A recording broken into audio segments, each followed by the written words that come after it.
와이뉴스 이영주입니다. 네, 한 주 동안 편안하게 지내셨죠? 네, 편안한지 모르겠지만 아무튼 바쁘게 잘 지냈습니다. 네, 오늘은 또 어떤 대화를 우리들이 알아볼까요?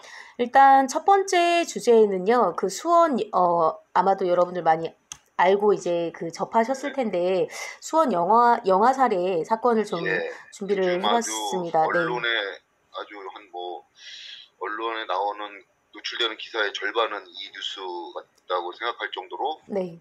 아주 노출 빈도가 높은 기사입니다. 이 그렇죠. 이슈 이렇게 관심이 많다는 얘기죠? 그렇죠. 네. 근데 이게 이제 중요한 문제가 뭐냐면은 영화를 살해를 한 것도 한 건데 유기까지 했잖아요. 그래서 냉장고 안에다가 보관을 해놨다는 게 정말 충격적인 거죠. 네, 맞아요. 저도 그 보도를 듣고 끔찍했어요. 아주. 끔찍만 하셨어요? 혹시 분노하진 않으셨나요? 글쎄 분노까지는 없었는데. 아, 그래요?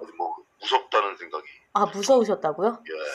왜냐하면은 그 냉장고가 집에 하나밖에 없어갖고. 네. 거기에 시체 유기한 것과 음식물을 같이 넣어놨다는 거예요, 몇 년 동안. 아. 그리고 계속 열면서 사이코 아니에요? 음식을 빼고 먹었을 거 아니에요. 그러면은 거기에 넣었다는 걸 둘은 알고 있을 거 아니에요. 네. 그러면은 그걸 냉장고 문을 하루에도 몇십 번씩 열 텐데 그때 그거 열 때마다 그 비닐봉다리가 보였을 텐데. 네. 그 냉장고 문을 열고 싶었을까? 거기서 음식을 꺼내서 먹고 싶었을까? 근데 이거 제가 취재하면서 보니까 남편은 몰랐다고 네, 본인은 그렇게 얘기를 하긴 하는데. 여자만 이제 안 거구나. 네. 남자도 그 뒤에 알고 나면 끔찍했을 것 같아요. 우와, 내가 거기에 있던 비닐봉다리가 바로 그거였단 말이야.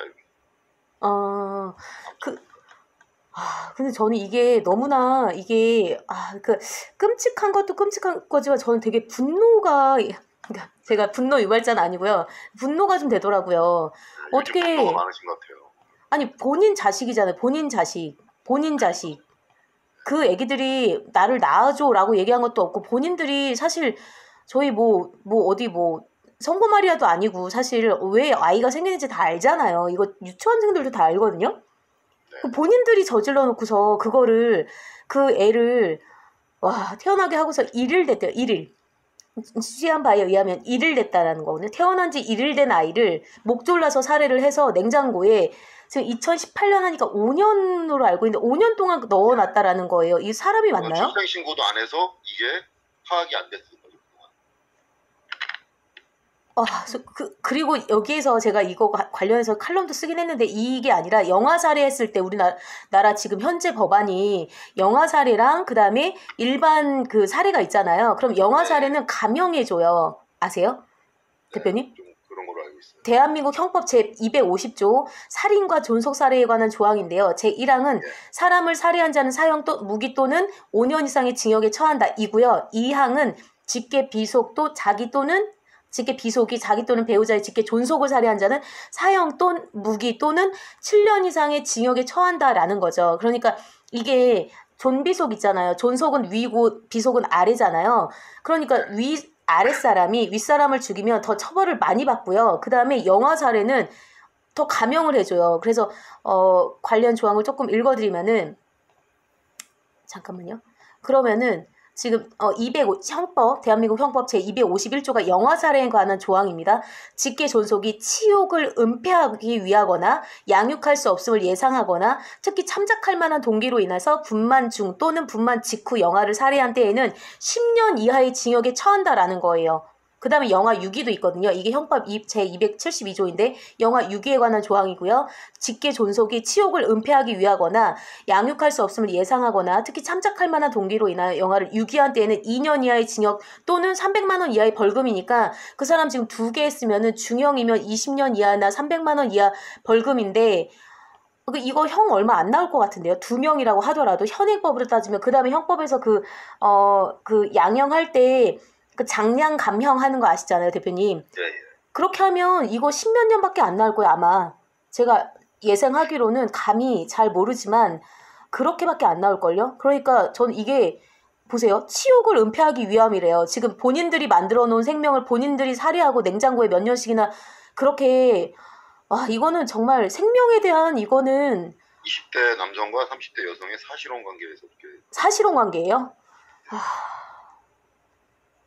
그리고 이게 연년생이거든요. 연년생인데 연년생이 무슨 말씀을 하는지 아시겠죠? 아이를 낳고 나서 그걸 좀 참아야지 그거를. 저는 진짜 그러니까 말입니다. 너무 열받아가지고 와 진짜 저게 사람이 맞나. 콜센터에서 일했대요. 그리고 이 사람들이 뭐 경제적인 위기라고 얘기하는데 차상위 계층이라고 하거든요. 그러니까 차상위 계층이면은 기초생활수급자 바로 위예요. 그러니까 자산은 없는데 약간 생계가 조금, 그러니까 먹고 살고는 하는데 자산은 없는 그런 상태인데. 생계가 막 그냥 뭐 먹을 게 없어서 그렇게 곤란한 지경은 아니다. 어렵긴 어렵지만 뭐 이렇게 뭐 현재 당장 뭐 먹고 살기 어려울 정도에 그렇게 빈곤하진 않았다 이렇게 보더라고요 또. 정말 정말 진짜 이게 웃겨서 웃는 게 아니라 진짜 어처구니가 없어가지고 진짜 아기를 3명씩이나 낳았다라는 거예요. 지금 남편과의 사이에서 A씨가 이제 친모죠. 12살 딸, 10살 아들, 8살 딸 3명이나 낳았어요. 그리고 2018년 11월에 경기도 대형 산부인과에서 넷째 딸 아이 목졸라서 살해했고, 2019년 11월, 그러니까 딱 1년 텀이잖아요. 예. 5째 아이도 같은 병원에서 같은 수법으로 살해를 했대요. 임신하지를 말든지 차라리. 자. 이게 무슨 진짜 천인공노할 일이냐고요. 그리고 대표님이 지난주에 이제 이거 준비하면서 말씀 주셨다시피 지금 출생신고가 안 된, 그러니까 감사원이 이제 보건복지부 정기감사 도중에 출산 기록은 있는데 출산 신고가 되지 않은 2015년에서 22년 출생자 2,000명이 있다라는 거잖아요. 네. 2,000명 전수조사했는데 그 중에 뭐 상당수가 생사불명이라는 게, 이게 이제 그것도 큰 문제죠. 이게 이제 우리나라 사회가 뭐 굉장히 뭐 치밀하고 촘촘한 것 같아도 이런 허점이 있었다는 걸, 이런 허점은 분명히 뭐 지금 밝혀졌지만 그 공무원들은 알고 있었을 것 같은데 왜 이거 제도 개선을 안 하려고 했어요? 오래 기간 동안.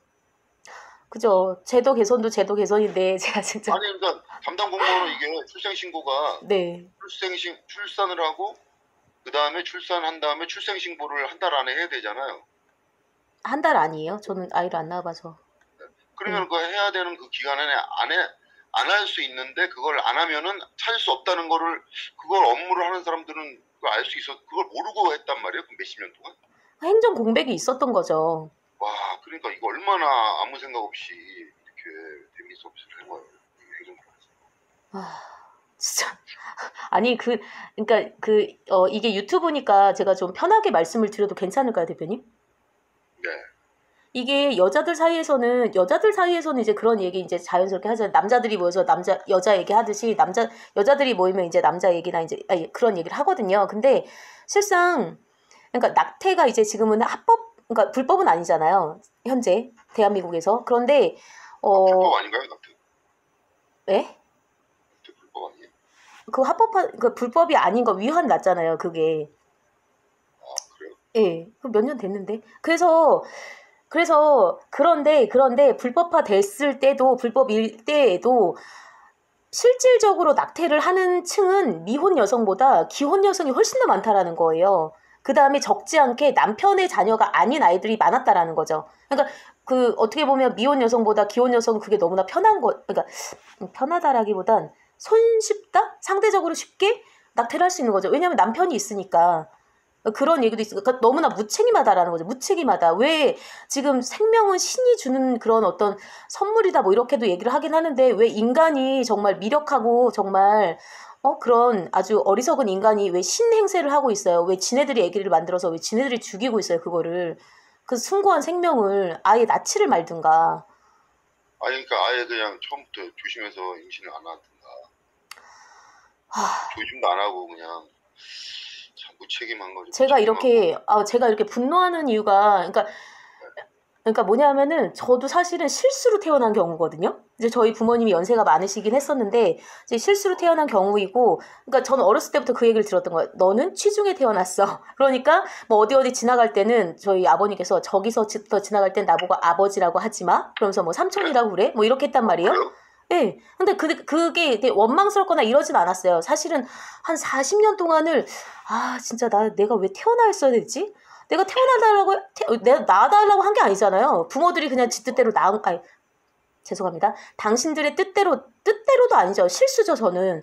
취중에 실수로 낳은 건데, 그러면은, 제가 낳아달라고 하지도 않았는데 이렇게 나와서 고생을 하고 이렇게 힘들게 살아야 되고 이런 치열한 경쟁 사회에서 그게 한국 사회에서 그것도 수직 사회에서 왜 이렇게 해야 되지? 라고 40년 동안 그렇게 하고 살았단 말이에요. 근데 40년 불과 몇 달 전이죠. 몇 달 작년 명절이었나? 갑자기 생각해 보니까 근데 저희 부모님도 실수였으니까 저 같은 애가 나올지 몰랐을 거다라는 생각은 들긴 하더라고요. 그러니까 이게 정말 부모라는 그런 존재가 얼마나 어렵고 힘든 존재 그런 역할을 하는 건데 아무런 생각 없이 본인들의 욕망으로 그렇게 낳아놓고서 이렇게 죽여버리는 거는 진짜 인간이 할 짓이 아닌 거죠. 이건 짐승들도 그렇게 안 하지 않나요?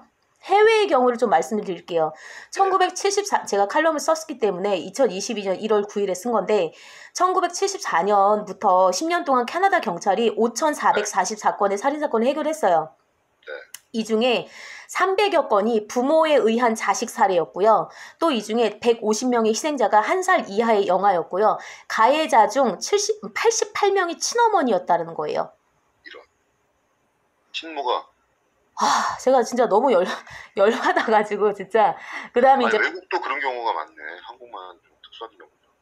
그러니까 한국은 근데 맞아요. 대표님 말씀이 맞는데 지금 외국 같은 경우에는 그런데 우리나라랑 약간 다른 게 세계 주요국들은 영아 살해죄를 따로 규정하지 않다라는 거죠. 그러니까 영아 살해 감형이 없다고요. 그러니까 프랑스는 1992년에 독일은 1998년에 무려 우리나라는 30년 정도 차이가 나는 거죠. 형법 개정을 통해서 영아 살해죄를 폐지했어요. 그리고 일본과 미국은 영아 살해죄 규정을 별도로 두지 않고 있다고 전해지고 독일의 경우에는 아동 유기를 일반 유기죄보다 더 무겁게 처벌하고 있다라는 거죠. 판례도 좀 말씀을 드릴게요. 판례도 해당 판례. 대구 고법의 대한민국입니다. 1968년 3월 26일에 원심 판결 파기하고 생후 2개월여의 아이를 살해한 피고인에게 징역 1년 6개월 선고해. 1년 6개월. 아니 무슨 뭐 1년 6개월이면 명예훼손으로도 5년 때리고 2년 살고 그러는데. 근데 고법이잖아요, 대표님. 고등법원이잖아요. 당시에 피고인 변호인의 항소 이유 요지가 뭐였는지 아세요? 피고인이 형법 제251조의 영아살인죄를 적용받았어야 했는데 원심이 형법 제250조 일반살인죄를 적용해서 법률 적용을 그르친 위법이 있다라는 거예요, 지금. 이 말이 돼요? 또 하나 전해드리니까 또 하나 해당 사례가 영아살인데요. 2021년 1월 한국입니다. 자택에서 여자아이를 출산 후에 건물 4층 창문 밖으로 아이를 던져서 살해한 산모가 1심 재판부가 징역 2년을 선고했어요. 무슨 공포영화 같다. 또 하나요. 영아를 살해하고요. 시체를 유기한 뒤에 이를 불태우려고 한 친모에게 집행유예를 선고했어요. 이게 말이 돼요? 이게 말이 된다고 생각하세요? 이게 사람이 저지를 짓이에 짐승도 그렇게는 안 해요. 차라리 그냥 길에다 버리고 오지. 사람이라도 주워가게. 이게 뭐 하는 짓이에요, 진짜. 진짜 너무 열받아가지고. 지금.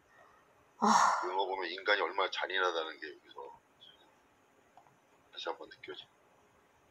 또 하나는 뭐냐면은. 지금 몇 번 얘기하는 거지만 국민도 자격 시험을 봐갖고 국민증을 줘야 된다고 내가 얘기하는데 사실 부모도 마음과 몸과 정신적 준비가 되고 그런 교육을 좀 받은 다음에 부모 교육 이런 거 받은 다음에 부모가 돼야지 아무나 그냥 불쑥 결혼해서 나이 먹었으니까 네. 뭐 무책임하게 임신해서 무책임하게 낳고 무책임하게 또 살인하고 이런 그 사회의 분위기가 개선되게 하려면은 어렸을 때부터 그런 부모 교육, 아이들은 아이 교육만 받잖아요. 근데 그 아이들이 커서 부모가 될 거잖아요. 그런 거 좀 프로그램을 좀 만들었으면 좋겠는데 너무 좀 어떻게 보면 우리 현대 사회가 저 지난번에 얘기했지만 자꾸 이제 내 생각에는 현대인들이 이 지적이나 도덕적 윤리적으로 점점 퇴보하는 것 같다 이 얘기를 했잖아요. 네. 근데 그 퇴보한다는 것 같다는 그 제 가설이 점점점 이런 사건 얘기를 들으면서 좀 확신을 가져지. 대표님 기계적이나 전자적이나 뭐 이런 뭐 이런 하드웨어적인 거 이런 거는 엄청나게 발전을 하는데 달나라도 가고 그 반면에 우리가 이제 지적이거나 뭐 이런 뭐 윤리적이거나 뭐 이런 거에 대해서는 굉장히 뭐 천박해지고 동물 수준으로 동물 수준 이하로 이하요, 이하. 동물 수준 이하로 떨어지는 그런 거 아, 아닌가. 진짜. 그래서 굉장히 뭐 좀 그렇습니다. 그래서 이거 좀 그러니까 이 사건, 근본적인 대책이 필요하겠습니다. 아니, 이 사건을 통해서 영아살해 감형 진짜 없어져야 되고요. 이거 진짜 없어져야 돼. 형평성에 어긋나잖아요. 형평성에. 왜, 직계, 불법제도도 네. 이제 그 일반 살해죄에다 포함시키든지 아니면 저는 거꾸로 그 미성년자 약취하거나 미성년자를 약취하거나 아니면은 뭐 살해하거나 아니면 그걸 더 이용하거나 아니면 영유아를 갖다가 뭐 유기하거나 살해하거나 이걸 더 경하게 하는 것보다 더 중하게 더 가중해서 처벌할 수 있게끔 좀 책임감을 또 부여시켜야 되지 않나 생각도 듭니다. 아, 우리나라 피임약 좋거든요. 그 도구들도 되게 많아요. 아니, 이거 성인들이 들을 거 아니에요. 제발 좀 생각을 하고, 왜 그런 말 있잖아요. 5분 후와 5년 후를 같이 생각해라. 동시에 생각해라. 제발 생각 좀 하고. 그 다음에 왜 오은영의 그거 보세요. 결혼지옥인가? 뭐죠? 오은영 리포트 있잖아요. 왜. TV를 안 봐갖고. 그, 오은영 아동 심리학 박사인가? 그분이. 오은영 박사. 네, 그러니까 결혼에 이제 문제가 생기는 그런 커플들을 불러다가 이제 컨설팅을 해주시는 거예요. 네. 무상으로 MBC 프로그램인데 월요일마다 하거든요. 근데 저는 이제 그걸 왜 보냐면 저 결혼 안 했으니까 그래 결혼 안 하길 잘했어. 이제 이런 으쌰으쌰 하기 위해서 이제 보긴 하는데 그런 거 보면은 뭐 난리도 아니에요. 아기를 안 죽이는 거를 떠나서 이제 일단 그건 영아살해 감형 이거 없애는 걸로 더 가중처벌하는 걸로. 그 다음에 결론을 내리고요. 그 오은영 리포트 보면요. 애들 있는 데서 야 내가 너 때문에 저 인간이랑 살아가지고 내가 너만 없었어도 그러니까 그 9살짜리 여자애가 딸이거든요. 엄마한테 엄마 내가 괜히 태어나서 엄마가 내가 안 태어났으면 아빠는 결혼하지 않고 시간이 더 지나서 저 좋은 괜찮은 남자랑 결혼했을 수도 있을 텐데 괜히 내가 태어나서 이렇게 말을 하는 거야. 9살짜리 여자애가 밥을 먹으면서. 근데 그런 부모들이 한두 명이 아니에요. 그러니까 본인들도 물론 힘들겠죠. 얼마나 괴로울지 압니다. 저도 같은 여성이고 아무래도 우리나라가 남성 위주의 사회이다 보니까 아직까지 앞으로도 대대손손 뭐 그렇게 될 것 같지만 그러다 보니까 그 심정은 알긴 하겠지만 애는 무슨 죄냐고요. 애는 도대체가 살아있으면 그게 사는 거예요. 그렇죠. 그러니까 좀 각성을 하고 좀 대표님 말씀대로 부모 교육이 이루어야 되는 것도 맞고요. 정신교육대나 삼천교육대처럼 만들어갖고 그런데 입소를 좀 시켜야 될 것 같은데. 정신교육. 애가 그래서 9살 때 그런 말을 하면은 나중엔 괜찮아질 것 같죠? 아니에요. 그거 평생 가요, 트라우마. 그거 어떻게 책임질 거예요, 본인이. 그 본인 인생만 불행하고 말지 왜 애를 만들어가지고 누가 낳아달라고 한 것도 아닌데 만들어가지고 왜 남의 인생까지 사실 그 다른 개체의 인생까지 왜 본인이 책임질 수 없으면 왜 그런 행동을 하시죠? 저 진짜 그건 진짜 아니라고 봅니다. 정말 무릎 꿇고 사죄하셔야 돼요. 정말로 3일 내내. 네. 그런 분들을 위해서 그런 분들이 이제 종교가 있을런지 모르겠네요. 좀 종교를 좀 믿어보라고 좀 권유하고 싶습니다. 또 이 처벌 이외에 깜빵에 가서. 대표님은 지금 이 A씨 검찰 송치됐는데 지금 오늘 근데 뭐 얼마나 형이 나올 거라고 보세요? 현행 법령상? 저도 아까 우리 이 박사 말한 것처럼 10년 정도 받을 것 같다 그랬잖아요. 예. 전 더 깎일 것 같아요. 왜냐하면은 우리나라는 이 법에는 없는데 법처럼 작용하는 관행들이 너무 많아요. 이 법 쪽에. 예를 들면은 뭐 검사가 부용을 한 거를 판사가 무슨 뭐 형량을 뭐 절반 이하로 때리면 뭐 절반 이하로 안 때린다. 절반 이상으로 때린다. 뭐 이런 관행이 있고 절반 이하로 때리면은 뭐 자동 기소를 항소를 하고 검찰에서 절반 이상으로 때리면 항소를 안 한다. 이런 관행이 있거든요. 그리고 뭐 검사가 얼마를 때리면 판사가 얼마 이렇게 준다. 근데 그런 공식이 있는데 그 공식이 거의 뭐 90% 맞아요. 이렇게 판결 놓고 상황을 적용해 보면. 그리고 또 이제 1심에서 2심 갈 때 또 이렇게 얼마 깎아주고 2심에 대법원 가면 또 뭐 얼마 깎아주고 뭐. 아니면 뭐 어떻게 해주고 이래서 뭐 1심에서 2심 가서 뭐 항소하게 뭐 피해자 항소를 하게 되면 뭐 예의상 얼마 깎아주고 뭐 이런 그 관행이 이제 적용되는 게 원래는 법 위에 관행이 있으면 안 되는데 이 관행이 이제 법 위에 있는 것처럼 이상하게 사실적으로는 작동을 하다 보니까 우리나라 사법 시스템이 어떻게 보면 점점 날이 갈수록 옛날 중세 시대의 그런 뭐 비연령, 이연령 재판식으로, 예? 마녀 재판식으로 판사 기분 좋으면 이거 살려주고 판사 기분 나쁘면 넌 마녀야 하영. 아무 근거나 증거나 법조항에도 없이 그런 식으로 뭐라 그러죠? 그 괘씸죄라는 것도 있고요.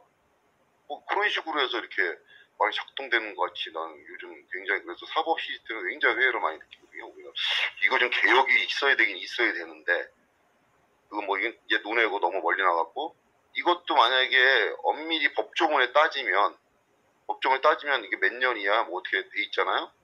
그럼 거기 안에서 좀 우리가 납득할 수 있도록 판결을 해야 되는데 분명히 가면은 뭐 참작, 정상 참작, 뭐 참작 변호사가 뭐 또 능력 좋으면 더 이렇게 가고 해서 많이 깎아주는 해서 저는 제 생각에는 한 8년에 7년 정도 나오지 않을까. 아, 설마 집행유예가 나오진 않겠어? 설마? 아, 이거는 집행유예 나오죠. 뭐 이렇게 여론이 뜨거워서 집행유예 나오면 그 판사가 뭐 아, 저는 그 생각이 제일 없어요. 먼저 들더라고요. 이 뉴스를 접했을 때, 제일 먼저 든 생각이 진짜 근데 또 그거였어요. 이럴 수가 있어요. 내가 만약에 변호사라면 이렇게 변론을 할 것 같아. 이 여자는 정신 상태가 온전하지 않고 제발 심신미약 좀 제발. 진짜. 심신 상실 상태에서 저지른 범죄입니다. 정신감정서를 증거로 제출하겠습니다. 정신감정서는 이 여자는 뭐 정신분열 증상이 있고 어쩌저쩌고 해서 정신병이 사료됨 무슨 병원 딱 이렇게 딱 있으면 정상 참작시켜서 이 사람 뭐 정신병원 그냥 입원하고 집행유예로 해서 정신병원 뭐 가두는 걸로 해서 이렇게 처리하지 않을까요? 제가 진짜. 근데 이런 사람이 제정신이라고 할 수는 없잖아, 사실. 이런 식으로 행동한 사람이 제정신은 아니잖아. 정상은 아니죠. 정상은 아닌데. 그리고 정신감정하면 당연히 정상 아니잖아. 정상이 나오면 또 그때 이상하잖아. 당연히 정상이 아니니까 이런 짓을 하지. 제가 진짜 정말 그러니까 일단 저기 뭐야 영아 사례 가면 이거 폐지해야 되고 당장 폐지해야 됩니다. 진짜로 당장 폐지해. 우리나라 유교 사회라서 부모가 자식한테 뭐 하면은 그거는 뭐 훈육상 그런 거고 자식이 부모한테 뭐 말하면은 너 말대꾸 어른이 말하는데 말대꾸 한다고 그러고 뭐 이렇게 눈 한번 쳐다보면은 너 어디서 어른이 말씀하시는데 눈 똑바로 쳐다보냐고 눈 깔고 아무 말도 안 했으면 너 어른이 말하는데 왜 아무 말도 안 하고 있으냐고 그러고 뭐 어떻게 하라는 거야 도대체가. 그러니까 이 유교적인 그런 수직적인 관계부터 진짜 좀 없앨 수 없나요 좀. 이제 우리 그 국민의 기저에 정신 기저 사유체계의 기저에 근본적으로 작동하는 원리가 서구 사회는 기독교 원리로 작동하거든요. 네. 몇천 년을 기독교식으로 사고방식하고 살아왔기 때문에. 근데 우리나라는 이제 동부가 뭐 동남아도 그렇겠지만 이게 이제 유교적인 그 중에서도 가장 아주 심한 게 북한. 그래요? 북한은 공산주의가 아니야, 사회주의도 아니야. 거기는 유교주의야. 유교주의예요? 북한이요? 유교 원리주의, 이슬람 극단주의, 유교 극단주의. 네? 공산주의도 아니잖아요, 사실. 사회주의도 아니고. 유교 극단주의라고 보고 이슬람 뭐 극단주의 세력처럼 우리 북한처럼 아주 유교 극단주의는 아니지만 우리는 뭐라 해야 되나 온건 유교주의라고 해야 되나? 무슨 말씀인지 알겠어요. 최종적인 결론에는 꼭 유교적인 만약에 이제 뭐 정해진 게 없고 결론을 못 낼 때는 꼭 유교적인 방식으로 꼭 결론을 내요. 판단을 꼭 해요. 잠재적 유교주의 맞습니다. 네, 꼭 마지막에 이제 뭐 규정이 있고 규정 따르고 법 따르고 만약에 무슨 뭐 이런 게 상식적으로 막 우리가 공감하고 있는 공감 따르는데 그런 게 없어. 그런 거 없는 결정을 해야 돼. 그때 꼭 유교적인 애나 어른이나 노인이나 여자나 남자나 꼭 유교적인 결정을 해. 꼭 나중에 결론을 따지고 보면. 그죠. 저도 이렇게 말씀드리지만 사실 저도 어른 기자분들 있잖아요. 좀 연배 있으시고. 그럼 제가 먼저 가서 커피 타드리고요. 진짜 깍듯하게 인사드리고요. 예, 그분들은 저를 똑바로 막 쏘아 보아도 저는 그렇게 하지 않고, 그러니까 뭐 대체적으로 그렇죠. 잠깐만 하나만 말씀드리고 싶은 게 영화살해 감형 있잖아요. 이게 왜 생겼냐면 제가 그때 칼럼 쓰면서 논문을 찾았었거든요. 그 기원이 뭐냐면 6.25 전쟁 직후에 전쟁 때 이제 여자들이 많이 피해를 보잖아요. 그때 이제 강간을 당하거나 이러면은 애를 그냥 그때 먹고 살기 힘드니까 그냥 이렇게 살해를 하는 겁니다. 그러니까 그게 기원이었다고 해요. 영화살해 감형이. 근데 지금은 그런 상황은 아니니까. 그러니까 베이비박스 뭐 이런 것도 있잖아요. 그러니까 예, 그러니까 뭐 아기가 그렇게 살아서 행복할지는 모르겠지만, 그러니까 제발 좀 이렇게 사전에 제발 좀 부탁을 드릴게요. 예, 제발. 그러니까 태어났다고 해서 생명을 줬다고 해서 다 감사하는 거 아니에요. 진짜예요. 오히려 원망 들을 수 있어요. 유교적인 사고방식은 부모가 생명을 줬다 생각해서. 그렇죠. 신체 발부 수지 부모. 부모가 이제 아이의 주인이다 이런 개념이 있는 거고. 주인이 절대 아닙니다. 진짜예요. 유교적인 개념은. 근데 서양에서는 부모가 준 게 아니라 신이 준 거기 때문에 소중하게 생각해야 된다. 가르고 기르고 양육해야 된다 부모는. 이런 개념입니다. 알겠습니다. 제가 너무 흥분을 했는데 전 이건 흥분해야 되는 일이라고 생각을 합니다. 그리고 많은 분들이 저와 같이 생각하실 거라고 생각합니다. 네. 두 번째 주제로 넘어갈까요, 그러면? 네, 두 번째. 올해 수능이 11월 16일이에요. 대표님 수능 세대 아니시죠? 맞아요. 수능이요? 네. 수능하고는 관련이 없죠. 대표님 저기예요? 연합고사 마지막 세대. 연합고사가 맞나요? 연합고사는 고등학교 때 보는 거고 학력고사. 학력고사. 그쵸. 예. 제가 수능 3세대인가 아마, 그러니까 3년 차에 봤던 건가 봤나 그랬었는데 그때 엄청 졸긴 했는데. 3년 차면은 글쎄 아니 지금 그쵸, 97학번 현역으로. 나이가 97학번이라고요? 아니 학번이 97학번입니다. 대학. 나이로는 그럼 좀 늦게 들어갔나요 학교를? 아니요, 저 현역으로 들어갔죠. 20살 때. 그래요? 근데 그래요? 네. 그래서 지금 윤 대통령이, 그러니까 이제 핵심은 뭐냐면은 윤 대통령이 수능을 한 150여일, 그러니까 한 5달 정도, 2024년도 수학능력 시험 이거를 한 5개월 정도 앞두고 나서 이제 수능에서 이제 그 교과서에서 나오지 않는, 교과 과정에서 나오지 않는 내용은 뭐 빼라. 그래서 이제 뭐 킬러 문제 삭제해라. 이렇게 이제 지시를 근데 이게 지시가 맞나요, 대표님? 지시를 할 수가 있는 건가요? 대통령이? 이런 거를? 대통령이 이런 거 지시할 수는 없죠.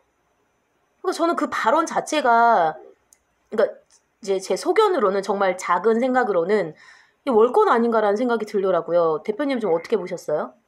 그럴 수도 있고, 근본적으로 이제 이거 같아요. 킬러 문항 얘기가 나온 게 사실은 이제 사교육의 문제에 대해서 집중 검토하세요. 교육부 장관과 교육부총리는. 이랬으면은 이게 지시도 아니고 의견을 내고 또 그런 사회 문제적으로 우리가 공감하고 있으니까 당연히 개선해야 되는 문제니까. 근데 딱 너무 구체적으로 기업적인 거를 킬러 문항 문제다 이러니까 나는 킬러 문항이라는 걸 나는 오늘 처음 들어봤어요. 내 뉴스 킬러 문항이. 진짜요? 네. 아니 킬러 문항이라는 걸 처음 들어봤다니까. 난 9세대라 그런지 몰라도. 아니 어려운 문제 무슨 뭐라 그래야 되나 그렇게 하면 되는데 변별력 있는 문제. 네, 킬러 문항이라고 그래갖고 나는 굉장히 뭐지 킬러 문항이 뭐지 이렇게 한참 찾아봤는데, 그러니까 못 푸는 거 어려운 문제. 그러니까 교과서에도 없고 대학원생도 못 풀고 교수도 못 푸는 진짜 어려운 문제를 낸다 이거지. 그래서 떨어뜨리게 하기 위해서. 그걸 왜 내는 거예요 도대체? 변별력을 주기 위해서 한다는 건데, 이제 그거를 이제 전달하는 과정에 무슨 취지로 이런 얘기를 했는지는 알겠는데. 맞아요. 예, 그건 알겠어요. 전달하는 과정, 말하는 과정, 이게 또 굉장히 중요한 거거든요, 정치라는. 그래서 내 의지나 내 뜻을 잘 포장해서 전달하는 거. 너무 포장해서 교훈 정색하면 안 되지만, 너무 그거를 또 좀 약간 포장해서 취지를 설명하는 그것도 굉장히 중요하다고 생각해요. 그것도 정치야. 맞죠, 맞아요. 근데 너무 그냥 내추럴하게 너무 그냥 킬러 문항 딱 하니까 나는 되게 뭔지 몰라서 한참 찾아봤어요. 킬러 문항. 아니 그리고 이게 요즘은 그렇게 부르는구나 어려운 문제를. 이렇게. 아니 그리고 이게 지금 그러니까 교육부가 그러니까 그 행정에 이게 사법부나 입법부는 아니잖아요. 그러니까 삼권 분립이라고 했을 때 대통령이 뭐 행정부의 수장이니까 그럴 수도 있다고 칠 수도 있겠지만, 지시라는 표현이 전 지시라는 표현이 정말 마음에 안 들더라고요. 지시? 지시를 한다고? 지시? 게다가 수능이 5개월밖에 남지 않았는데 애들 얼마나 진짜 피 터지게 공부하는지 아니 그 사람 아니 그분이 검사한데 8번째인가 9번째 붙었잖아요. 진짜 학생들 정말 피 터지게 풀고 공부하고요. 그 다음에 우리나라 수능이요. 대학 교수들이 그거 풀 수 있을 거라고 생각하세요? 국문과 교수가 수능 문제 올백, 그러니까 다 올백 맞을 거라고 만점 맞을 수 있다고 생각하시는지 모르겠는데 진짜 어렵거든요. 진짜 어려워요. 정말 어려운데 애들 정말 얼마나 피 터지게 공부하고 있는데 5개월밖에 그러니까 시점도 문제가 된다고 생각합니다. 일단은 첫 번째 대통령이 지시를 했어요. 그 수능 5개월도 안 남은 상황에서 지금 막 머리 터지게 9월 모의평가 준비하고 모의 테스트 준비하고 있을 텐데 두 번째 시점이 왜 이때여야 했나? 그러니까 작년에 하든가 작년에 수능 끝나고도 있었잖아요. 왜 지금 해가지고 이렇게 혼란을 주느냐. 그래서 교육계 반응을 보면은 일단 뭐 오늘 좀 사교육계에 이제 종사하시는 분의 그러니까 이거는 제가 보기에는 이제 사교육에 대한 문제인데 사교육은 이제 문제죠. 없애긴 없애야 되고 나도 지금 애를 키우는 입장이지만 진짜 사교육이 되게 부담돼요. 그럼 이게 이제 사실 우리나라 이제 보면은 사교육 시장이 엄청 방대하잖아요. 25조 원? 25조 원 정도 규모라고 25조 하더라고요. 정도 전 더 될 거라고 생각하는데 맞아요. 사교육 시장이 엄청난데 이제 그건 이제 대학 입시나 뭐 이런 거 뭐 보습학원 이런 거 했을 때 25조지 사실 그거 말고 애들 미술 뭐 음악 태권도 뭐 하면은 그게 엄청난 방대한 시장인데 그걸 다 누가 지불하고 있느냐? 부모들이 생돈 지불하는 거예요 지금 부모들이 생돈 지불한다고. 이게 지금 이만큼 애들을 키우기가 어려운 상황인데 이게 아까 우리 앞서 말했지만 영아살인 이것도 이제 뭐 정신이 좀 이상해서 한 사람 있지만 아까 이제 개 중에는 진짜 어렵고 진짜 힘들어서 피치 못할 선택한 사람이 있을 수도 있다고 봐요. 왜냐면 이게 키워본 사람은 알아. 엄청난 스트레스야 이게 사교육비 부담이. 근데 앞으로 또 이걸 내가 더 부담해야 된다고? 그러면 이제 거꾸로 나 이런 생각이 드는 거야. 지금 공교육은 고등학교까지 의무교육이잖아요. 의무교육이고 지금 대한민국의 고등학교가 뭐 몇천 개 있을 거예요. 중학교도 몇천 개 있고 나 잘 모르겠지만 초등학교도 몇천 개 있고 아니 거기에 있던 선생님들은 다 교대 나오고 우수한 대학 나오고 임용고사 봐서 하는데 왜 학교에서는 못 가르치냐고. 근데 내가 학력고사 세대잖아요. 학력고사 내가 다닐 때는 과외하는 애들이 많지 않았어요. 아 그래요? 네. 과외하는 애들 드물었어 진짜로. 학원 다녔나요 그러면? 과외 안 하면? 아니 그 학원 다니는 애들도 드물었다. 아 사교육 자체가 드물었다고요? 네. 물론 이제 서울에 이제 이렇게 좀 하는 데는 이제 몇 명 이제 돈집이 있고 좀 애를 뭐 좀 공부를 시켜야 되겠다 그러면 차라리 전학을 가지. 서울 쪽으로. 아 맞다 그랬어. 유학 간다고 막 그랬잖아요. 네, 서울 고등학교로 전학을 보내지. 예. 왜냐하면 학교에서 어느 정도 90% 정도는 해주고 내가 뭐 진짜 서울대학교를 가야 되겠다 어디 가야 되겠다 하면은 10% 때문에 그 10% 때문에 뭐 내 부족한 과목을 뭐 과외를 하거나 아니면은 주로 그때는 대학생 과외였어요. 대학생 과외 개인 과외는. 그쵸. 대학생들 동네 아는 대학생 형한테 뭐 좀 이렇게 얼마 주고 부모님이 이렇게 하거나 이런 식이었지. 이렇게 학원이 막 질비하고 학원에다가 몇십만 원 갖다 받고 200만 원 300만 원 갖다 500만 원 받고 한 달에 이렇게 해서 하는 경우는 없었거든요. 근데 그리고 또 학교를 다니면서 무조건 학원을 다녀야 되는 경우도 없고 지금은 학교는 안 가도 학원은 꼭 가잖아요. 애들이. 그쵸. 학원이 필수잖아. 그러면 학비는 나라에서 주니까 고등학생 애들 뭐 중학교생 학비는 줘. 그러니까 거기에 부담 없어. 하지만 그걸 부모를 부담 덜어준 게 아니라 오히려 학원비가 더 거기다 짐을 더 플러스 시켜서 더 해주는 거야. 학교에서 딱 이게 완결해 주지를 못해. 그래서 예전에는 의무적으로 야자가 있었어요. 9시가 10시까지. 예, 있었죠. 맞아. 그리고 선생님이 딱 상주해서 그 교실에서 있고 애들 공부시키고 물어보면 어려운 거 있으면 선생님한테 물어보는 거야. 선생님 이거 뭡니까? 뭐 이렇게 하는 거야 임마. 또 만약에 내가 영어 선생님이고 담임이 옆에 반이 수학 선생님이면 수학 선생님 가서도 물어보고 자율학습하면서 그걸 9시까지 그냥 도시락을 3개 싸갖고 다녔거든요. 그러니까 맞아요. 학원 갈 시간도 없는 거지. 음. 그래서 나는 이거 공교육에 있는 교사들이나 이런 사람들이 이거는 좀 뭐 누가 그래 옛날에 누가 그러더라고. 대한민국 공교육은 이제 무너져서 아예 없다고 생각해야 된다. 다 선생님들하고 이런 사람들은 다 밥벌어지다. 세금 도둑놈들이야. 아 이걸 해결 못하고서 사교육한테 다 떠넘기고 혜택은 엄청나게 받아가면서 예? 그리고 막대한 공교육에 막대한 돈 세금으로 다 투자하면서 차라리 공교육을 없애고 학원을 하라. 난 그래서 난 유학 보낸다 차라리. 그래서 유학 간다고 이제 유학을 보낸다고 하더라고요. 영어라도 잘하게. 그것도 나쁘지 않은 방법인데, 그러니까 제가 그때 말씀드렸었잖아요.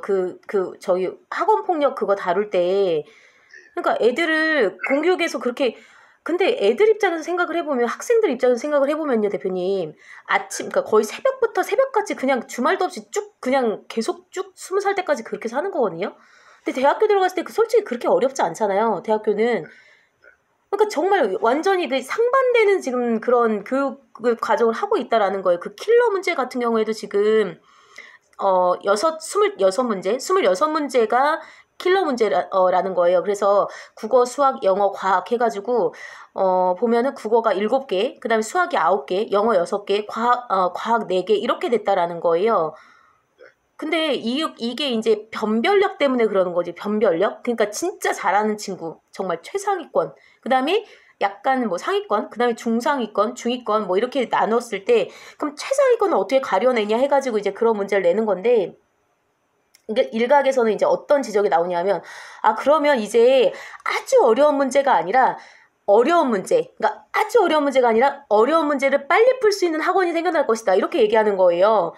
사교육이 없어질 거라고 보시나요? 저는 절대 없어지지 않을 거라고 생각해요. 인간의 아니 본성상. 공교육이 우리나라는 붕괴했기 때문에 사교육이 갈 수밖에 없어요. 우리는 대학을 가는 게 다 목표이기 때문에 그렇게 공부하는 거잖아요. 근데 공교육에서는 그거 자체를 부정해요. 전인 교육을 하고 목표를 두고 목표형 교육, 평등 교육을 목표를 두고 가는데 현실은 좋은 대학을 가기 위해서 애들이 공부하는 거란 말이에요. 그러면 공교육도 그냥 학원처럼 좋은 대학을 갈 수 있게끔 해주는 게 맞아요. 그냥 공부를 그런 식으로 가르쳐 주는 게. 그래서 거기에서 경쟁력이 없는 선생들은 도태시키고 그냥 선생님 한 번 내면은 철밥통이잖아요. 정년도 또 길잖아. 다른 데 사람보다. 사학연금도 받고 공무원 연금도 받고. 그거 말고 완전 학원처럼 경쟁 시스템으로 가서 선생들도 못 가리키면 도태를 시켜야죠. 왜 그냥 그 사람들을 막까지 가서 교장 교감을 시키냐고. 왜 그래야 되냐고 우리가. 못하면 도태시키고 대신 잘하는 사람은 더 돈 많이 줘서 우대하고, 물론 이제 사교육 시장처럼 몇백억을 줄 수는 없지만 그래도 뭐 연봉을 파괴해서 뭐 몇억 원 줄 수 있게끔, 그럼 그 학교에다 그 선생님 모셔올 거 아니에요. 그런 식으로 해야 되는데, 옛날에는 그래서 제가 학교 다닐 때는 그 잘하는 사립학교 같은 경우에는 서울에서 그 잘 가르친 선생님을 스카우트 해왔어요. 오히려 시골 학교들. 그러니까 뭐 어디 국립학교다 어디 학교다 저 선생님이 서울대학교 많이 보냈대, 뭐 대학교 많이 보냈대, 엄청 잘 가르친대, 영어인데 수학인데. 근데 우리 학교가 만약에 국립학교는 안 되지만 사립학교 내가 무슨 뭐 이사장이나 교장이야. 근데 애들을 좀 많이 학교를 보내서 학교를 좀 크게 키우고 싶어. 그럼 그 선생님을 데리고 와서 모셔왔어. 그래서 이제 우리들한테 얘기하는 거야. 이 선생님 서울에서 엄청 유명하고 좋은 대학 많이 보냈다. 그래서 우리가 특별히 모셔왔다가 인사해라. 인사드리고 말씀 잘 듣고 많이 배워라. 이렇게 해서 막 소개한 기억도 나거든요. 그런 그래요? 식으로인데 이게 그런 게 경쟁 시스템이 가야 되는데, 예전에 자 누구 얘기를 안 듣겠습니다. 뭐 누구 얘기를 뭐 요즘 옛날에 지금 뭐 요즘 나오는 뭐 60대 넘은 정치인들 있잖아요. 교복 입고 다닐 때 그런 사람들. 뭐 예를 들게요. 그냥 뭐 이명박이 고대 들어갔잖아요. 고대요? 예, 이명박이 고대 경영학과 졸업했잖아요. 그래요? 예. 근데 이명박이가 무슨 상고 야간을 나왔단 말이에요. 그래요? 동지상고 야간 나와서 고려대를 갔어. 근데 오늘 우리가 지금의 현실에서는 그건 있을 수도 없는 얘기잖아요. 왜? 어렵죠. 사교육을 못 받고 고등학교도 그런 고등학교가 아니었고. 근데 지방의 시골에 있는 고등학교 상고에서 고대를 가. 전두환, 노태우 어디 무슨 공군가 어디 무슨 어디 지방에 어디 대구 어디에 무슨 후진 학교 다녔는데 죄송합니다 주소 뭐 그런 학교 다녔는데 육군사관학교를 갔어요. 옛날에 육군사관학교 서울대보다 더 셌어요. 그쵸. 예, 옛날에는 그랬죠. 육사를 갔어. 대통령이 됐어. 이게 다 공교육의 힘이라고. 공교육의 힘. 근데 어느 순간부터 공교육이 없어진 거야. 대한민국에. 공교육이라는 게 아예 없어졌어. 붕괴되고 사교육으로 가다 보니까 부익부 빈익빈이 더 심화되는 거야. 맞아요. 그래서 왜 그런 말 있잖아요. 서울대 가려면 3대가 덕을 쌓아야 된다고. 그 말이 맞는 거죠, 사실은. 일단 재력이죠, 재력. 아, 예, 좋은 대학 그럼요. 가려면 예, 그럼요. 요즘은 보니까 애를 키우는 게 아니라 애를 만드는 거예요. 아, 그래요? 만드는 거예요? 요즘 만든다고 해. 어떻게 그래요? 만드냐? 돈으로 만드는 거예요. 아, 스펙도 만들어줘야 되고 예, 스펙이 쌓이다 보면 또 좋은 대학도 가게 되고 좋은 대학을 만들어주는 거죠. 맞는 말씀인데요? 애를 키우는 게 음, 이게 이렇게 된 거예요. 사교육이 뭐가 뭔지 모르겠어요. 뭐가 앞이고 뭐가 잘못된지 모르지만 제 생각에는 제가 결론 내리기엔 개인적인 짧은 소개는 공교육이 망가졌고 공교육에 들어가 있는 그 선생님들이 능력이 안 되기 때문에 이렇게 된 게 아닌가. 그 선생님, 네. 그리고 뭐 수능이라는 시험 자체가 또 한 번에 학력고사 같은 이제 암기 위주로 되니까 한 번에 이제 뛰어넘을 수가 있는데 그 막 자기 이렇게 좀 파고 들어가는데 수능이라는 게 또 뭐 특수성이 어렸을 때부터 책을 많이 읽고 복합적인 사고를 요구하다 보니 한 번에 이게 단기간 내에 해서 점수가 오를 수가 없잖아요. 그래 그런 그 또 문제도 있고 그래서 저는 차라리 학력고사를 회귀해야 되지 않나. 수능 버리고 학력고사를 회귀해야 되지 않나 이런 생각도 해봐요. 수능하고 학력고사하고 뭐가 다른 거예요? 그러면? 이제 전문가들은 그렇게 아까 얘기했듯이 수학 능력을 측정하는 거니까 복합적인 사고, 국어, 영어, 수학을 약간 복합적으로 추리, 논증, 뭐 언어 영역 이런 것처럼 복합적인 사고를 할 수 있게끔 그렇게 해서 뭐 이제 하는 거죠. 그래서 그 지문 같은 것도 교과서가 아닌 다른 데서 나와서 이거를 어떻게 판단하는가 이런 거 능력을 보는 거죠. 근데 옛날 학력고사는 교과서에 있는 거를 내는데 어떻게 변별력을 했냐면 제 기억으로는 교과서 저 끝 페이지에 마지막에 한 줄 있어요. 아무도 안 보잖아요 그거. 그거를 딱 내는 거야 문제. 아 옛날에는 그랬죠 진짜. 그런 문제 냈죠. 아니 이거 뭐야 이거. 교과서에 있는 문제야 근데. 나중에 갔더니 맨 마지막에 뒤에 한 줄 딱 있어 한 줄. 그거를 그 내용을 풀어갖고 문제를 낸 거야. 그러니까 책을 아주 처음부터 끝까지 달달달달달 외우는 애들은 그쵸. 예. 그래서 뭐 지금은 책을 외운다 그래서 100점을 못 맞는 거지. 아유 그거 가지고는 안 되죠. 절대 안 돼요. 근데 이제 또 문제가 뭐냐면은 일단 두 가지만 대표님 말씀하신 거에 동의할 수 있고요.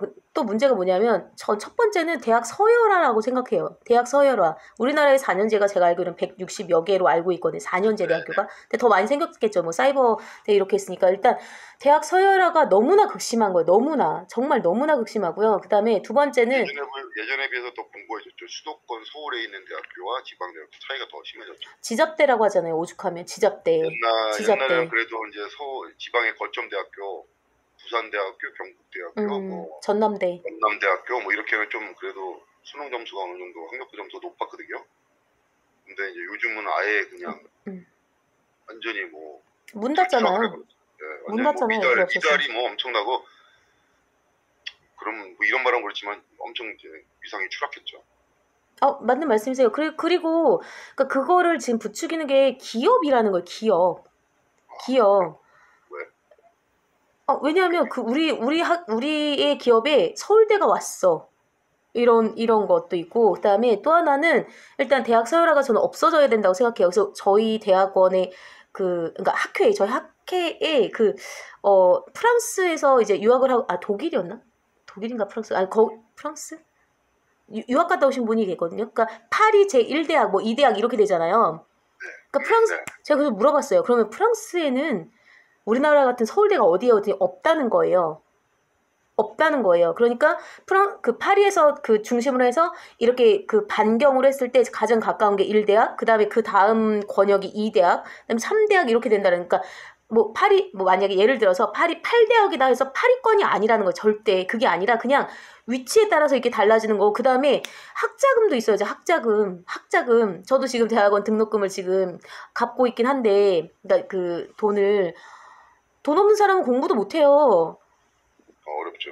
대학원은 특히 돈 없으면은 뭐 아유, 대학도 마찬가지고요. 지금 그러니까 이게 뭔가 이게 정상적인 사람 사는 사회가 맞는 건가라는 생각이 들고 또 하나는 경쟁이 너무 심해지다 보니까 학생들 자체가 쟤 나보다 공부 못하는 애인데 이 문제도 못 풀면서 이게 의식이 아예 그냥 자리가 잡혔다. 초등학생들도 마찬가지고요. 스스로가 스스로 등급을 매기지. 그렇죠. 아이들하고 비교를 하고 쟤 나보다 공부 못하는데 쟤 나보다 그러면은 레벨이 떨어지는 애인데 이게 그러니까 그게 학폭으로도 이어진다라고 제가 말씀을 드렸던 거예요. 맞아요. 그러고 나서 이제 부모들 죄송합니다. 그럼 그러고 나서 이제 부모들은 내가 너를 키워놨으니 대표님 말씀을 차용하자면 만들어놨으니 네가 나한테 내 노후를 책임져라, 내 인생을 책임져라, 내 마지막 여생을 책임져라, 아니면 너가 나의 프라이드가 되어라. 이게 통할 거라고 그게 그러면 아이를 그게 안 된다니까. 애들은 지금 경쟁하기 너무 바쁘다니까요. 제가 나보다 수학 문제 더 어려운 거를 미적분을 더 풀었어. 그럼 나도 쟤한테 풀어야 돼. 내가 더 어려운 문제를 풀어야 내가 쟤보다 더 가치 있는 인간이 되는 거야. 라는 사고가 이미 어렸을 때부터 잡혀 있는데 그런 아이들이 어디 폐지 줍는 분들 죄송합니다. 폐지 줍는 그 할머니 그 폭행당해서 살해당했잖아요. 그런 사람 사람으로 보겠어요? 이게 아예 진짜 잘못된 사회에서 지금 잘못된 사고방식을 가진 아이들로 잘못되게 이렇게 키우고 있으면서 도대체 무슨 국민성을 바라고 무슨 사회인식을 바라는 건지 저는 진짜 이해가 안 되거든요. 그러니까 수직적인 그런 사고방식을 제발 좀 버리자는 거예요. 그러니까 그런다고 해서 애들이 공부 안 하느냐 그게 아니라는 거예요. 그러니까 공부하고 싶은 애들을 하게 하고 다른 거에 관심 있으면 학력은 검정고시로도 할 수 있어요. 누가 미적분 풀면서 계산하나요? 절대 필요하지 않거든요. 그러니까 하고 싶은 애들은 하게 하고 다른 거 하고 싶은 애들은 다른 거 하게 하고 20년 동안 그렇게 가둬놓고 도대체 무슨 애들이 어떻게 살아가기를 바라는 건지 이게 저는 진짜 이해가 안 되거든요. 정말로. 그러니까 우리나라 교육제도 근본적인 걸 다시 물어볼 수밖에 없는데 교육제도 근본적인 거에 진짜 다른 것도 혁신해야 되고 개혁해야 되지만 저는 근본적으로 교육을 좀 혁신하고 개혁해야 된다. 제가 이제 그럼 넌 어떻게 개혁해야 되냐 이렇게 물어볼 거 아니에요. 그래서 나름대로 좀 생각하는 게 있었어요. 예전부터. 첫 번째, 학교가 너무 커. 학교를 다 한 50명 이하로 다 쪼개야 돼요. 학교를. 고등학교도 50명. 많아봐야 아마 7, 80명. 그래서 다 분산시켜요. 조그맣게. 그래서 그리고 거기에 선생님들을 고정해서 그 학교에서 몇 년 있고 이게 아니라 선생님들은 어느 학교에 소속된 게 아니야. 교육청에 소속돼서 학교마다 이렇게 순환시키는 거죠. 그래서 내가 요즘 이제 그 학사제 이렇게 교육제가 바뀌어서 학점제로 한다고 하더라고요. 고등학교도 이제 학점제로 한대요. 아, 네, 그렇죠. 이제 고교학점제 도입한다 그러는데 그 고교학점제 비슷하게 근데 대신 학교를 너무 대형하지 말고 조그맣게 쪼개고 그다음에 그 쪼갠 학교에 그 아이들의 선생님들은 이제 관리 이제 그 교과 선생님은 상주하지 않고 돌아가는 거고 학교를 순회하면서 가르치는 거고 거기에 이제 관리하는 선생님들 있잖아요. 그러니까 교과목 선생님이 너무 많아 우리나라. 교과목 선생님을 줄이고 그 교과목 선생님들을 다 관리 선생님으로 바꿔야 돼요. 관리 선생님. 그러니까 얘를 내가 케어를 하고 지도 선생처럼 그러니까 교과목 아닌가 얘를 갖다가 이제 담임 선생님도 교과목을 가르치면서 담임하는 건데 그게 아니라 이 사람들 관리하는 걸 관리나 지도 선생님 그런 선생님들을 한 학생마다 이렇게 좀 한 교실마다 관리할 수 있게끔 그래서 관리를 수월하게 쪼개는 거죠. 50명 정도로 학교를 쪼개는 거죠. 그래서 그럼 학교는 우리는 또 법에 따라서 운동장도 있어야 되고 뭐도 있어야 하는데 그건 필요 없어. 그냥 건물과 공간만 있으면 그렇게 학교를 만드는 거예요. 그래서 그 학교를 그러면 그 학교에 들어갔어 애들이. 아까 말한 것처럼 1, 2학기 있고 2대학이 있잖아요. 네. 근데 한 번 들어가면은 못 나오잖아요. 전학을 가든가 해야 되잖아요. 근데 내가 이 학교 왔는데 여기 분위기 안 좋고 이상해. 다니기 싫어. 그러면 학교는 근처에 여러 개 있으니까 자기가 또 이 학교도 가보는 거야. 음, 근데 이 학교가 좀 나한테 맞아. 그럼 음, 다니고, 아, 이 학교 아닌 것 같아. 그럼 또 옆에 또 학교 가보고, 거기 다니고. 이런 식으로 좀 하는 게 낫지 않나, 하는 생각이 좀 들어요. 너무, 지금은 이제 집체교육식으로 학생 애들도 없는데 건물만 덩그랗게 져서 다 모아서 선생들이 막 이런 식으로 가리키는 거는 옛날 히틀러식, 나치식 교육을 그대로 도입한 거라고 하더라고, 이런. 현재 우리나라 교육제도가 나치 독일에서 그 공장 노동자한테 적합한 그 동장 노동자, 대량 생산해서 공장 노동자를 만들기 위해서 도입한 교육 방식이 그거를 일본이 독일 걸 받아들였잖아요. 법책이나 이런 거를. 네. 일본이 받아들여서 그거를 조금 일본식에 맞게 발전시켜서 우리 식민지 시대 때 우리나라의 학교 그런 교육 시스템을 정착시켜 준 거지. 그래서 지금까지 온 거죠. 일제시대 때 그때 시스템이. 근데 좀 바뀌어야 돼요. 왜 초등학교 때 6년으로 해야 되냐고. 똑똑한 놈은 먼저 가면 되잖아, 중학교. 네? 음, 중학교 똑똑한 고등학교 먼저 가면 되잖아요. 능력 있으면 고등학교 시험, 대학교 시험 봐서 가면 되는 거지. 능력 없고 멍청한 놈은 초등학교도 더 다녀야 되는 거고. 예? 나이가 보기에는 안 된 것 같아. 초등학교 더 다녀야 되겠다면 더 다니는 거고.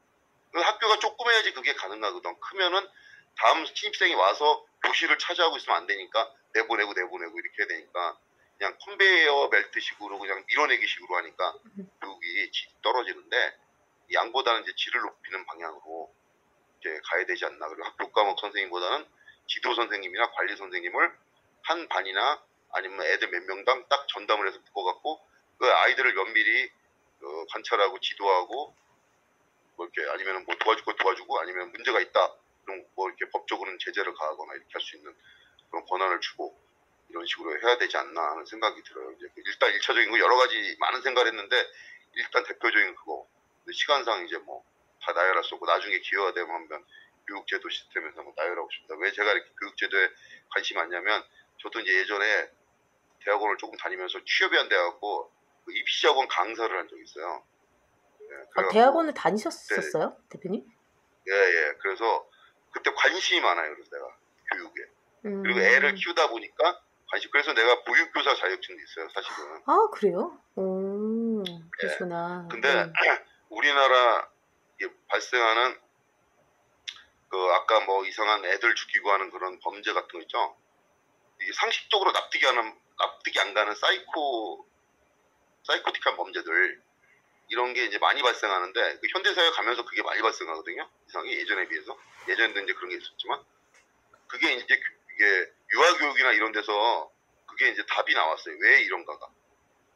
왜 이러냐면 영아기 때, 영유아기 때 0세부터 3세 사이에 그 우리나라 나이로 치면 5살이지.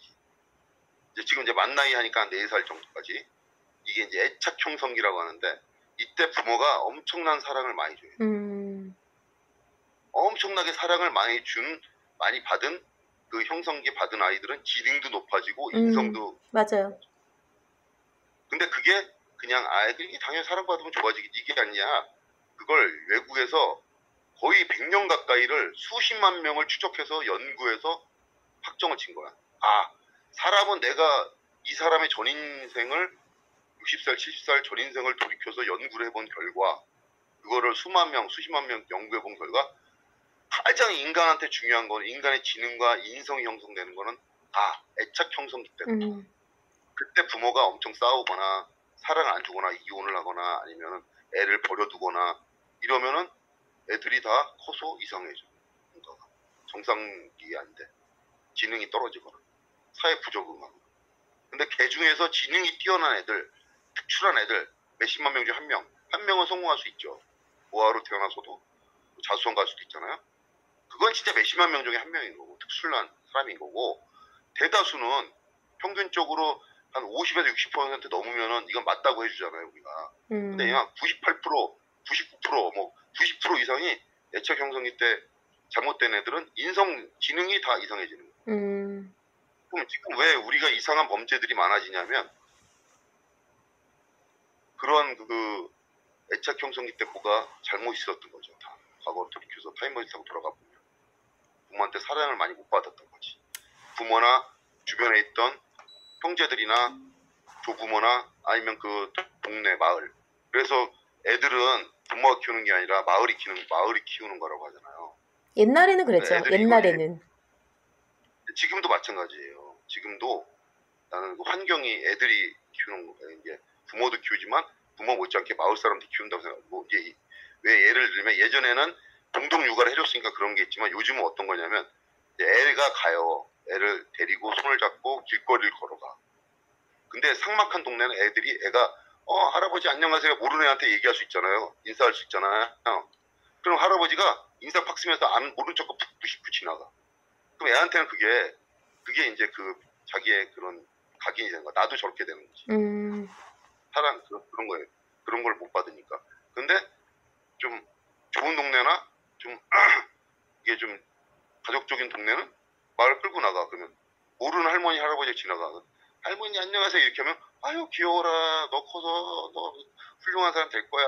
아유 똑똑해라 이뻐요 하면서 몰라도 그게 가는 거지 한번. 네?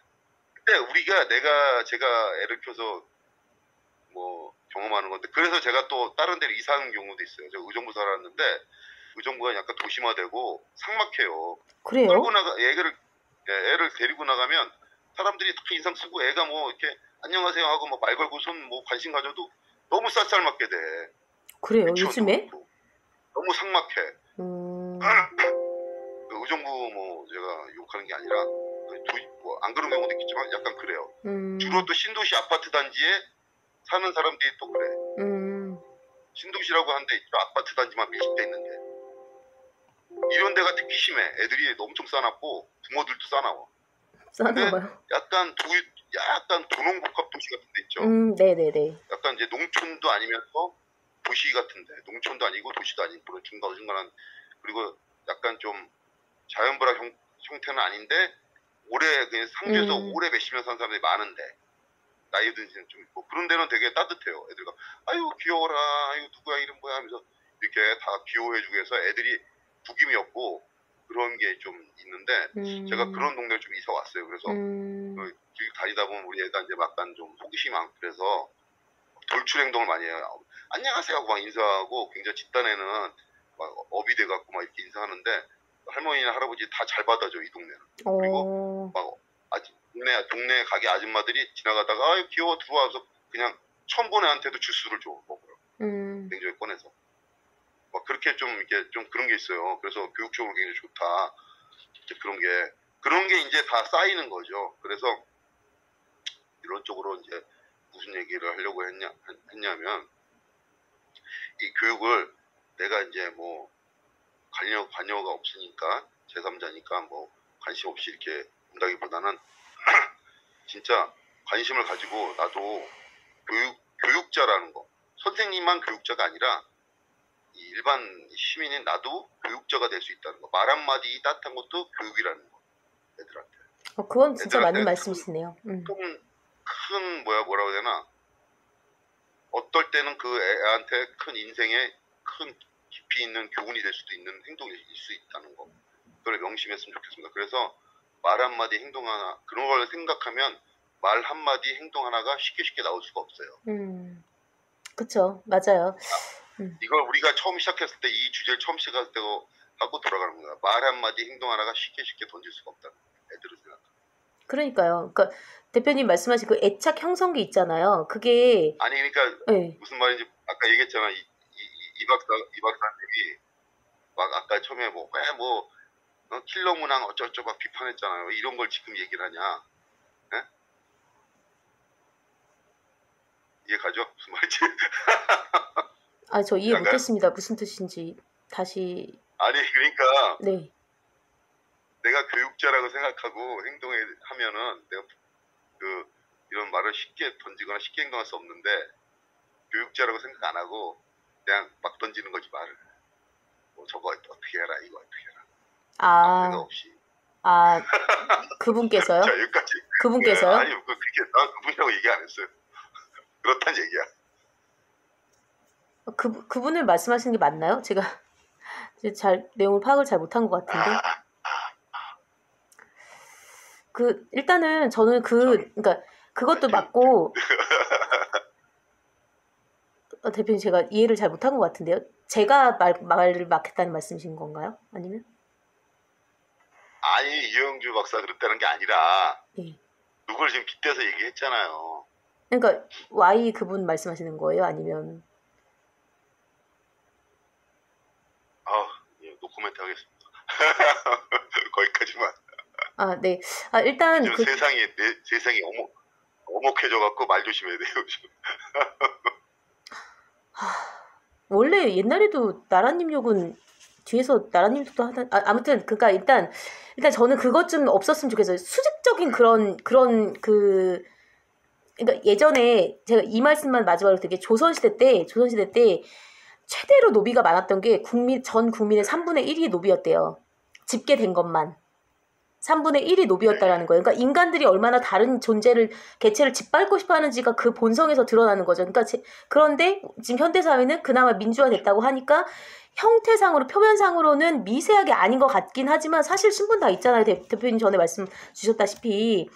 그런 수직적인 그런 인식 이것 좀 없었으면 좋겠어요. 그리고 대학 서열화도 그러니까 어디에 특화된 대학 이거는 좋겠지만 서울대면 모든 인생이 다 성공하는 건 아니거든요. 제가 서울대 나왔어도 진짜 정말 죄송한 말씀인데 별 볼 일 없어. 그러니까 집에서 용돈 받아서 생활하고 나이 40 넘었는데도 그런 사람도 본 적이 있거든요.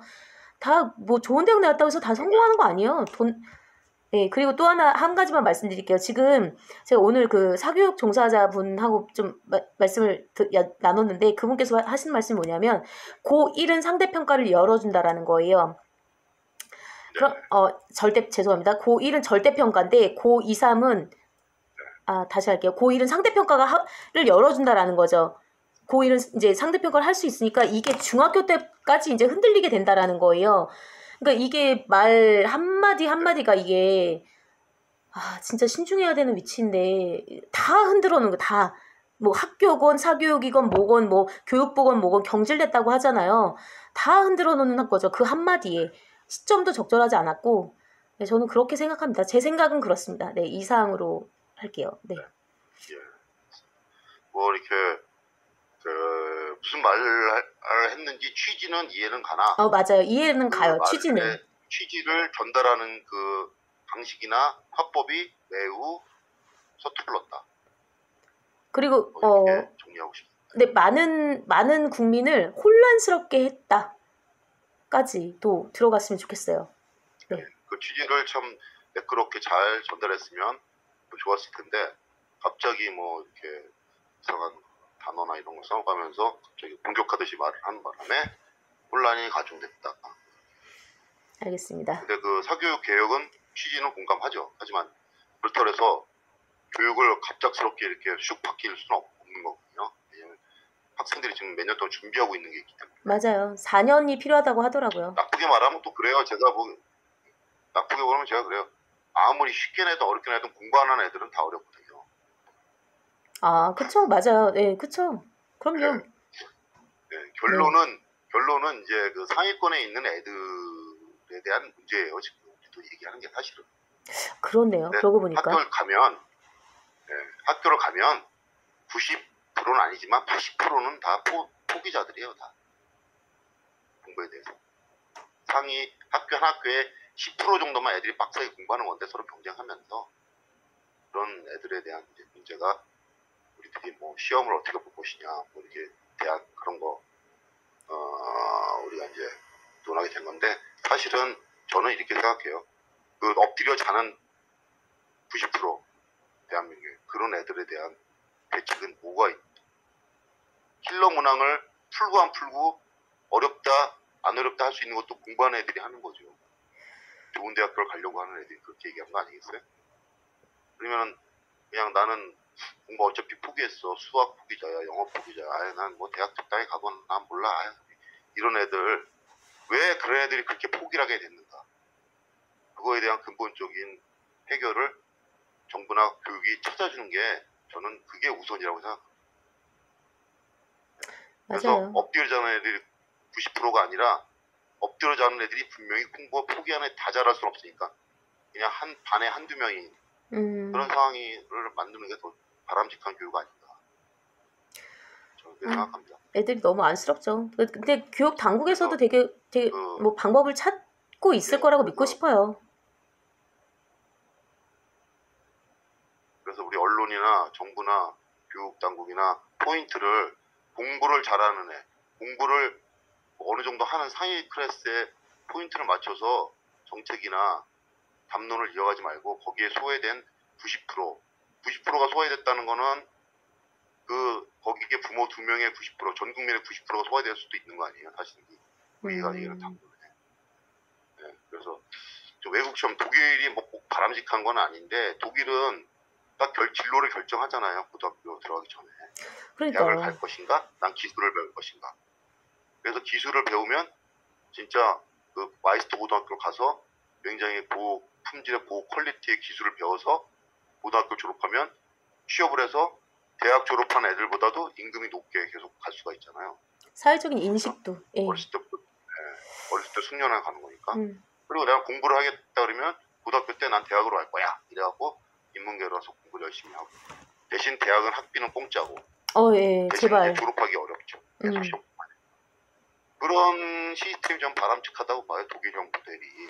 어떻게 보면 독일에서 나치 시대 때 전근대적인 그런 교육 시스템을 받아갖고 우리가 왔는데 정작 그걸 전수해준 독일은 그걸 다 버리고 선진국이 부러워하는 교육 시스템을 만들었다. 그거는 진짜 정치인들이 결단하기 나름이거든요. 반발도 있겠고 아픔도 있겠죠. 하지만 그건 어느 누군가는 결단해줘야 돼요. 지금 우리나라 교육이 문제라는 걸 인식하고 욕을 먹든 어떻게든 애들의 미래, 국가의 미래에서 독일형으로 결정을 해줘야 돼요. 어떻게 다 대학을 갑니까? 어떻게 다 서울대를 가요? 어떻게 다 고대를 가고 어떻게 연대를 가요? 말이 안 되는 거죠. 말이 안 되는 거예요. 말이 안 되는 걸 왜 자꾸 하려고 하는지 모르겠어요. 말이 안 된다니까요. 결국 상위 1%를 위해서 막 들러리 서는 90%가 거죠. 막 터지게 경쟁하는 거 아니에요? 맞아요. 1% 진입하려고. 예. 그러니까 차라리 딱 나눠서 적성을 진짜 나눠서 판단해서 할 수 있게끔 그런 교육 시스템을 주는 게 국가 발전에도 좀 낫다고 생각합니다. 그리고 대학 지금 160개라고 했는데 대학 너무 많아요. 난 대학을 4, 50개로 줄였으면 좋겠어요. 왜요? 싹 다. 그래서 대학을 들어가기 진짜 어렵게 하는 거예요. 진짜 공부 열심히 하고 진짜 이게 학문에 관심 있는 사람만 가겠다. 사실 대학이 그렇게 유행으로 내가 조금 해서 여기 내신 좀 더 맞았고 유행으로 좀 더 좋은 대학교 가야지 이렇게 하는 게 아니라 그냥 아싸리 다 내신도 없애버리고 옛날처럼 학력고사 딱 하고 공부 딱 못한 애들은 못한 애들은 그냥 딱 갈 수 있게끔 진로를 만들어주고 공부해서 대학 갈 애들은 가서 진짜 학문에 그런 깊이 있게 학문을 연구하는 그런 학자가 되라 이런 식으로 해서 대학을 좀 줄이고 이런 식으로 하는 대신 대학 학비를 저렴하게 하거나 무료로 하거나 이렇게 좀 해주는 게 좋지 않나 생각이 듭니다. 그리고 문과가 너무 많아요. 대한민국은 지금 사회과학, 인문계 계열과가 너무 많아요. 근데 사실은 비중으로 따지면은 공대 계열이 많아야 되는 게 맞거든요. 취업이나 우리 산업 구조로 보면 아까 이제 서울대 나와서 논다는 사람 많잖아요. 네. 다 그 사람들이 문과 나온 사람들이에요. 다 인문계 계열 나온 사람들이 다 이제 노는 건데 취업 안 되고. 그러니까 이제 어느 정도 직업을 이렇게 고퀄리티, 중퀄리티 어느 정도 이제 노동 이렇게 나눠서 이제 거기에 맞게끔 대신 임금은 격차를 많이 주지 않게끔 밑에 하위권의 직업군을 임금을 이제 대우를 많이 해주면서 대학 안 나와도 어느 정도 임금이나 사회적 지위가 이제 임금이죠. 결국 노동자는 임금인데 임금이 어느 정도 좀 먹고 살 수 있을 정도 대학 나와도 비슷한 순주로 갈 수 있게끔 이렇게 만들어주는 게 이 사회적 구조적 모순을 해결하는 방법이라고 근본적인 방법이라고 저는 생각합니다. 여기까지입니다. 네. 그 두 가지만 첨언을 드리자면 일단 자꾸 중복이 되긴 하는데 그러기 위해서는 정말 인식 개선이 정말 필수라니까 필수. 너 고졸이야? 막 이런 거 제발 좀 그런 진짜 전근대적인 사고방식 좀 제발 좀 뜯어 고쳤으면 좋겠어. 제발 좀. 그건 이제 전근대적인 게 아니라 전유교적인 유교 근본적인 생각이죠. 네.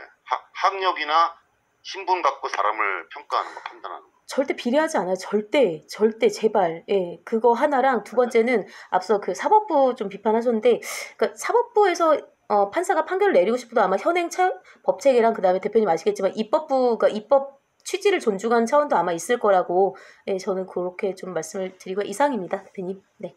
예, 알겠습니다.